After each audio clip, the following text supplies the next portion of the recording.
ملک ہم نے لیا جی لا الہ الا اللہ، پاکستان کا مطلب کیا؟ لا الہ الا اللہ، لیکن قرضے ہم نے لیے ہوئے ہیں، سود ہم دے رہے ہیں، جو کاروبار ابھی most of the businesses even in Faisal آباد سیالکوٹ جو انڈسٹریز ہیں وہ بینکس کے ساتھ کام کر رہی ہیں، سود کے اوپر ہمارا ملک چل رہا ہے۔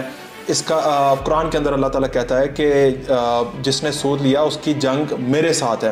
تو جب ہم نے جنگ ہی اللہ کے ساتھ لگائی ہوئی ہے تو اس ملک میں برکت کیسے آ سکتی؟ آپ نے سوال بھی خود ہی کر دیا، جواب بھی خود ہی دے دیا کہ پاکستان کے موجودہ حالات کی وجہ یہی ہے کہ آپ نے پاکستان کی آئیڈیالوجی کے ساتھ، پاکستان کی اساس کے ساتھ آپ نے غداری کی۔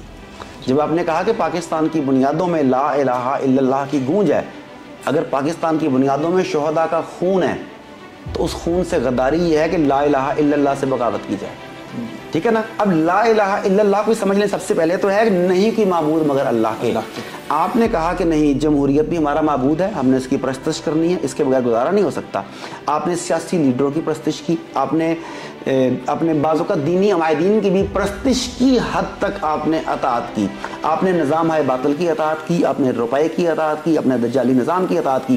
جب آپ نے تھا تو یہ کہ نہیں کی معبود مگر اللہ کے، مگر یہاں پہ پریکٹس یہ کی کہ ہر کوئی معبود ہے سوائے اللہ کے۔ بالکل ایسے آپ نے الٹ کر لیا۔ جب آپ نے اللہ اور اللہ کے رسول سے جنگ کی تو پاکستان کی آئیڈیالوجی سے بھی بغاوت کر لیا آپ نے، تو پھر نہ تو آپ کے کام میں برکت ہو سکتی ہے، نہ آپ کے فیملی میں برکت ہو سکتی ہے، نہ آپ کے وقت میں برکت ہو سکتی ہے، پھر آپ صرف سانسیں پوری کر رہے ہیں۔